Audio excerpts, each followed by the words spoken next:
Thank you for tuning into Pierce Politics. We're on here with a very special guest. First time comer to the show, Claire Dew. Hey guys, what's up? So, Claire, you've experienced a lot this election season. From a lot of different candidates coming to visit, and you're interviewing a lot of different candidates. What would you say was your best experience? I think my best experience would probably have to be going to the Democratic debate in Durham, New Hampshire. It was honestly an experience that I feel a lot of college students don't get. So that I feel fortunate where Franklin Pierce did really do a good job and give me an actual, real world experience to put on my resume and also to just like learn while I'm in school still. So like when I actually do get out of school, I'll be better equipped. So basically that was really cool because I got official credentials from MSNBC, which was really sick, and it just felt cool because I was doing on scene interviewing, and I got to talk to so many people, and so many people were just so excited for their causes, excited for the candidates. So I definitely would say that was probably my best experience. So you got to interview a lot of different candidates from Hmm. Johnny Kasich to Jeb Bush and everyone in between. Hmm. But what would you say that it was like interviewing someone that was such a high caliber? Um, Interviewing someone with such a high caliber in politics was definitely a little intimidating. I felt like at some points I was like gonna freak out. There's a blooper actually where I'm interviewing Jeb Bush, and I'm like, "Sir, I'm so sorry. Can you tell I'm nervous?" And I literally put my hand on his shoulder, and I was like scared that like people were gonna swat me. But he just like laughed about it. It was really cool. And then the more and more I started to interview different candidates, people just in the political world in general, senators, governors, um, I became more comfortable with it. And really, as I said, like shout out to Franklin Pierce for really getting me in the action. So I wasn't like, you know, what I would consider like a lame student reporter. I was actually in the action. I was sitting next to people who worked for the BBC radio, and I was sitting next to people who worked for NBC. So it's just like really interviewing those people, it was intimidating at first, but because the school just gave me more and more opportunities and more like students here opportunity to do that, it became a lot easier by the time we got to the end of our primary here in New Hampshire. So this election season has been something that not a lot of people have experienced with the phenomenon of Donald Trump and Mm-hmm. Bernie Sanders, the Democratic Socialist, and Hillary Clinton. Mm-hmm. So what would you say, ideologically makes this? What did you find most interesting ideologically? Ideologically, was it Donald Trump becoming such a success, So, or like, your question is basically, what did I find most most fascinating to you? about this primary in Yeah, New Hampshire, or this just the election? natural election in general. I think it is really, really interesting how the race was run here in New Hampshire. You have Trump, who didn't follow traditional rules, where you go and have your town halls and you go and shake people's hands and you eat at diners and you really go around New Hampshire. He was barely in New Hampshire, which I think was really um, different. Also, this race itself is very different because you have two extremists. So you have a really extreme right wing and you have a really extreme left wing, which is something you typically don't see in an election. You may get one or the other, but you never really see both. Another thing is predictions. A lot of people predicted that the front runners would be Jeb and Hillary, and as we Mhm. saw, Hillary is trying to cover ground against Bernie, and Jeb is out of the race now. So a lot of twists and turns and surprises really happened.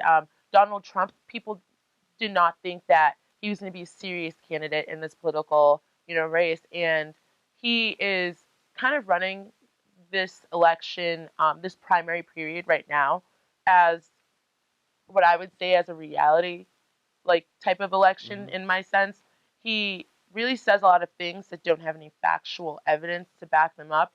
And when he does have factual evidence to back it up, he's kind of I don't want to say he's like rude in a sense, but he is very ignorant to certain things and how to talk to people. And if you're going to be a representative for America, you need to know how to talk to people. So, But how do you think that reflects on our society? Do you think it reflects the fact that people are falling into the reality TV type star phenomenon and really get into that, or do you mhm. think that people are just really into what Donald Trump says about building a wall, immigration?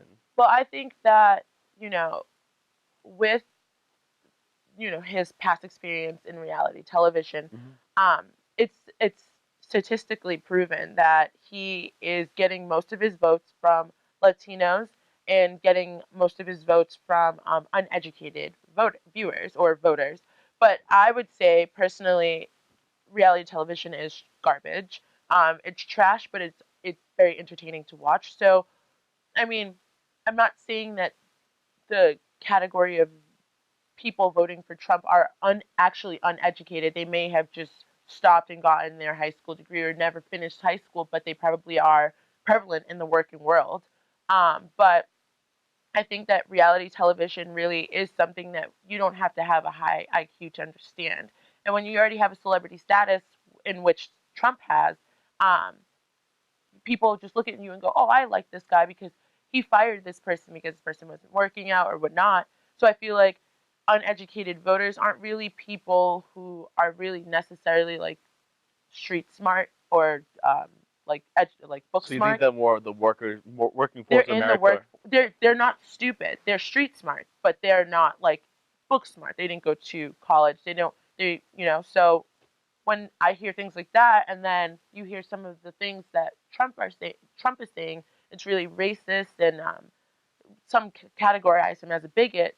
It has really awoken that sleeping giant. I feel like in America, where people want to say that race has, re- like realistically, like disappeared, vanished, went because we have a black president, blah blah blah. But we have a lot of racial inequalities that are happening right now, and Trump is targeting that audience where they felt like they had to stay quiet because it's not socially acceptable. But he's breaking a lot of the ideologies that were built up by people who wanted to change the face and culture of this country and obviously have equal rights for African Americans, Latinos, Caucasians, every type of race.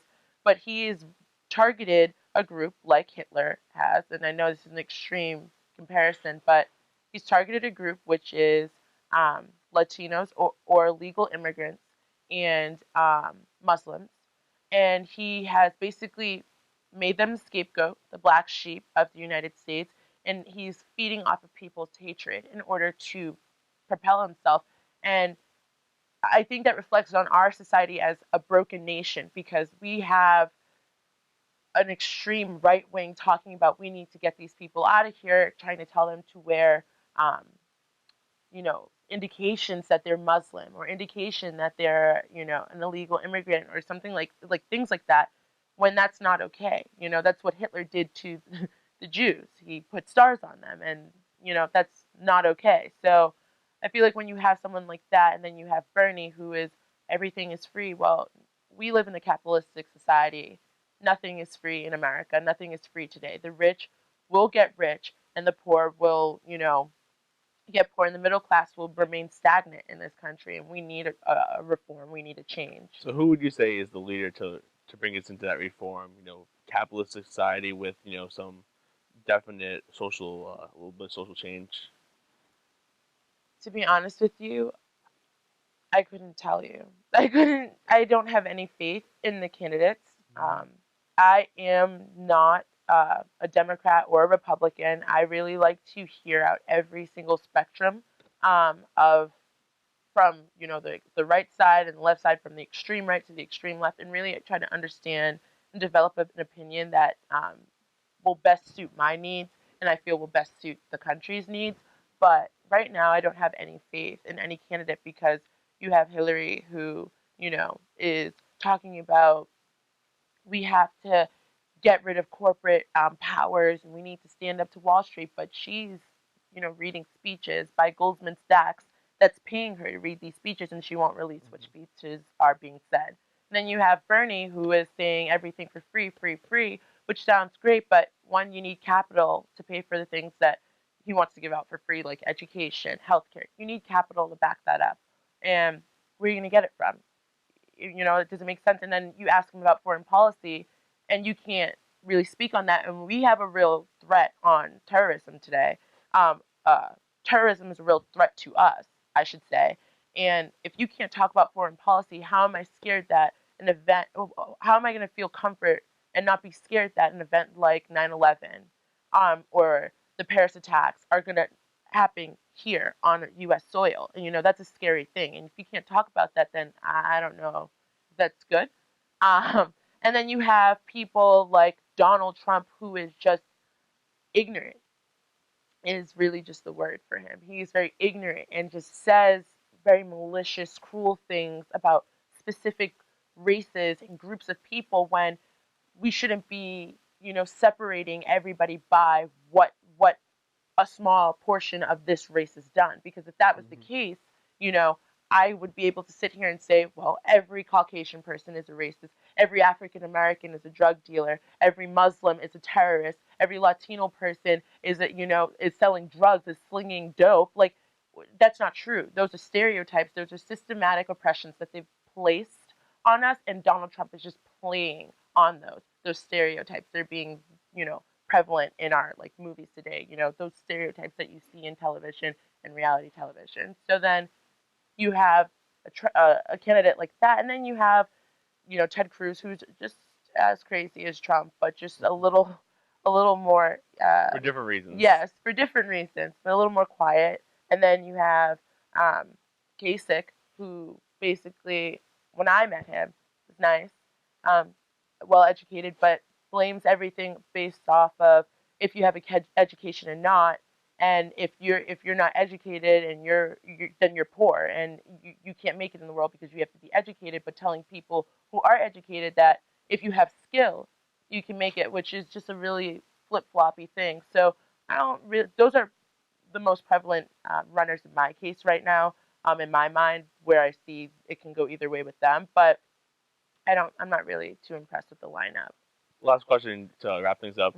You're from Massachusetts. Yes, I am. One candidate that people are trying to say to get into the race is Mitt Romney. Do you think that's a good move by him, or how do you see Mitt Romney run? I think Mitt was a wonderful governor for Massachusetts. I think that he really did what he said he was going to do. And as I said, I'm not a Republican and I'm not a Democrat, but looking at his track history, he seems like a qualified candidate. Now, the thing is, in this case, you had a ton of qualified candidates, and they all dropped out. Malley, you had dropping out. You had Jeb dropped out. These were qualified people that actually did things in their state and improved their, overall economy in that, state. And when you have someone like Mitt, he served Massachusetts very well. We didn't have to worry. He got things under control there. And when we're talking about it on a larger scale now, as in politics, we don't know how it's going to turn out. Because I feel like even if you were to throw Mitt Romney into this election right now, and give him, and say, hey, you don't have to catch up, you just have to run from here on, I still don't think he would be as big as a bulldozer as even in a brokered convention. I do not think so, because Trump has so many untapped people that are now tuning in, that are now first-time voters, and now they're voting for him. So it's like he's already got a pretty good grasp on the game right now. And I think in order to literally get rid of Trump is if he backs out himself. So it's a really scary reality, but it's the reality the United States faces right now. All right. Well, thank you, Claire, for coming on the show. Thank you for having me. We're going to take a quick commercial break, and then we'll be on with Ronnie Cooper. Thanks. Yo, you want another drink? Nah, you know what? I think I'm all set. The last one was pretty strong, and I already had 3. Alright, fine. Well, I'm gonna keep drinking, so... You know what? I might head out, so I'll catch you later, alright? Alright, no problem. See you later.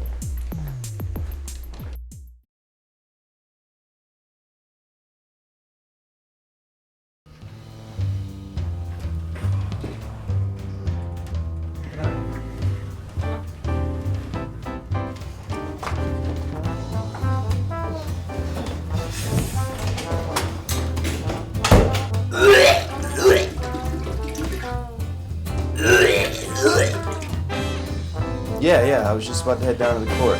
Yeah, okay, I'll see you there. All right, bye.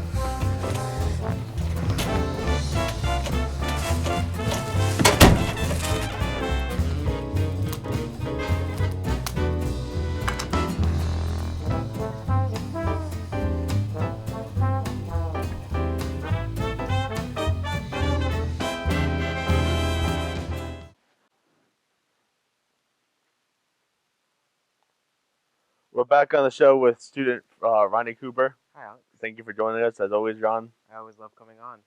So, Ron, this has been an interesting weekend for politics. We've had, an unfortunate death of Nancy Reagan on a couple of days ago, and we've had we've had a couple of debates, and you mentioned a lot of things about the Republican Party. So, what do you think is the key moments that came out of the debate? I think within the first 10 minutes, showed the entire nation what the Republican Party truly stands for. They're fighting about who has the largest genitals on a debate stage on Fox News in front of a live audience, as well as to millions of people across the nation and across the world. The future leader of the United States of America shouldn't be someone who on a debate stage says, my hands and my are no problem of yours. I can guarantee that there's no problem there. That is completely unprecedented. Both, all three, Marco Rubio, Donald Trump, and Ted Cruz, were very childish, very petulant. That's not sort of the kind of argument or even discussion that I want to hear from a potential leader of my country, and I don't think that we would be well respected in the entire nation, or as the entire nation in other nations, if one of those three men were elected Well, president. who's the alternative, Ronnie? You have Bernie Sanders, of course, having a big surge right now. Hillary Clinton, people are kind of iffy about her. And then you got John Kasich, a governor, the Well, last governor standing. Who do you think is the alternative to the big three, if you say? well, the alternative to the big three, we've seen Ben Carson dropping out, unfortunately. John Kasich, really, he worked with, as we were talking about, former First Lady Nancy Reagan. He worked with her husband very closely. They balanced the budget in the Senate since when man walked on the moon. That was really his biggest moment, and right now he's just trying to coast off of that. So he's not really electable, but the real alternative to the big three would be a Democrat, be it Bernie Sanders or Hillary Clinton. I'm a Democrat, even though I don't necessarily align with all the ideals. I sway back and forth between the parties, but I would any day vote for any Democrat, Vermin Supreme even, over one of the top three Well, if you had to pick Republicans. one Democrat, or one Republican, or one Independent. If I had to pick one Republican, I would pick John Kasich.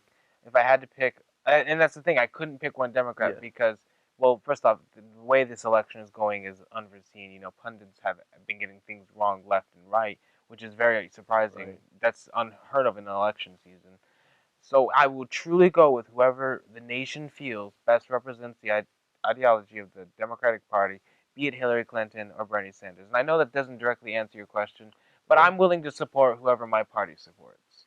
What if it wasn't those two? What if they, side Bernie, you're not electable, Hillary, you're not electable. We're gonna try to get someone else in, like the Republicans are trying to do right now with Mitt Romney. Would you still support them? Would you support anyone who's in the Democratic Party that the Democratic National Convention Committee decides to?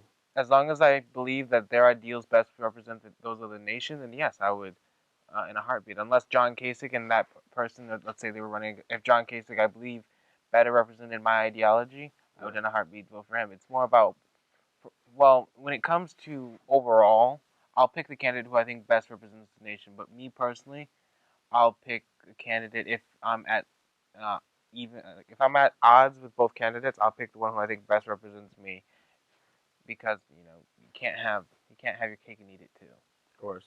So, Ron, this has been a crazy election season, as you said. Yeah.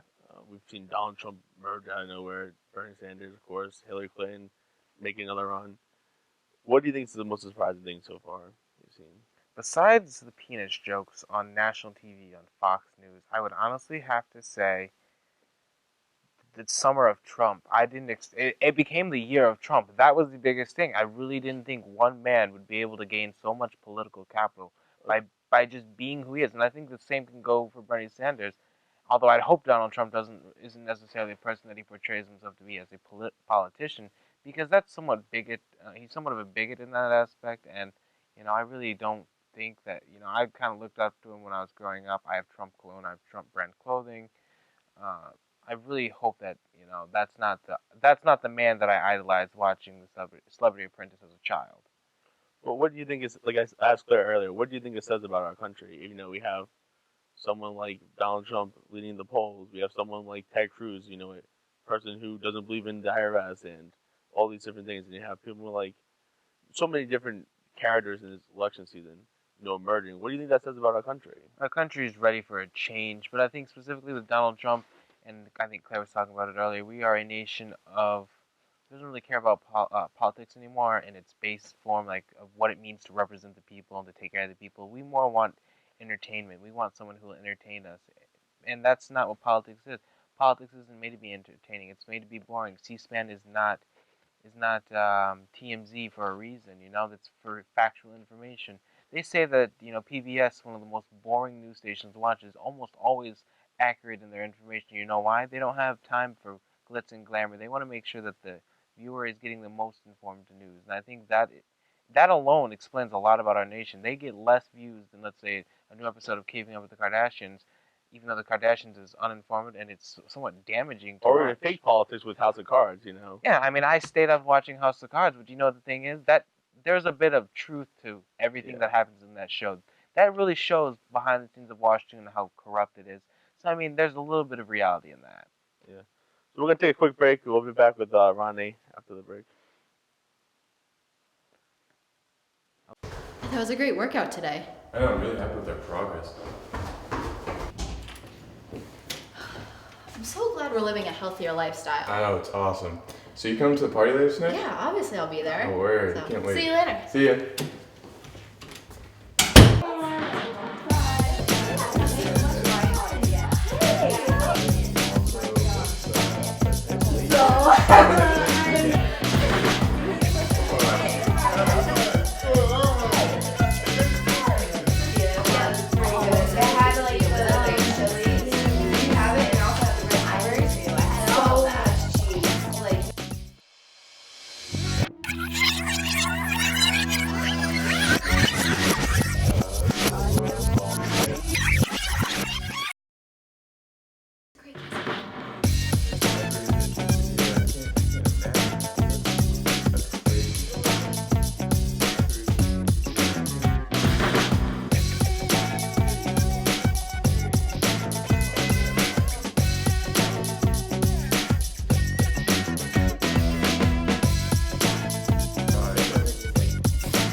We're back on the show. So Ron, you're running for state representative at 18 years old for Rockingham County and Manchester Derry type area. Yep. What do you want to tell your constituents right now why they should vote for you in November? As I've said before, and as I just said with you, Alex, about talking, where I fall in the political parties, I'm not Republican and I'm not Democrat. I am truly an independent candidate who is willing to look someone in the eye and tell them what I truly believe in, even if I know that if I say one specific thing to them, they might not vote for me. If let's say that I'm in your living room, we're having a good conversation. They ask me about abortion. Personally, I feel that abortion is, it's up to the person. I don't think it should be a method of contraception, but it's not my rule. If you like that, then I'm happy about it. If you don't like that and you're not going to vote for me because of that, I still value your vote because I'm being honest. I would still hope you would vote for me because I'm being honest with you, even though what I might say might not please you. I'm not going to back down from what I say because I want people to understand that when you're voting for me, you're truly voting for me. You're going to understand everything that I'm saying, and every single vote that I cast will you'll see it coming. You'll understand why I did it, and I'll release a press release every week on explaining why I'm voting yay or nay on certain things. And I hope to have a coalition or a caucus of other people who are just like me in the House of Representatives in Concord. So I mean, I want people to understand that I'm me. I will have a conversation with you, even tell you things you might not want to hear, but I'll tell you them because they're things that you need to hear. So you don't think you're getting the perfect candidate. I hope you know that I have flaws, but I'm willing to work on those flaws, and I'm willing to work for you in Concord in the general court. You heard from Ronnie. Why you should vote for Ron Cooper this September and November. For bringing him to Concord from Gary. Thank you for tuning into Pierce Politics. Thank you, Ron. Thank you, Claire. We'll see you next week. Thank you, Alex.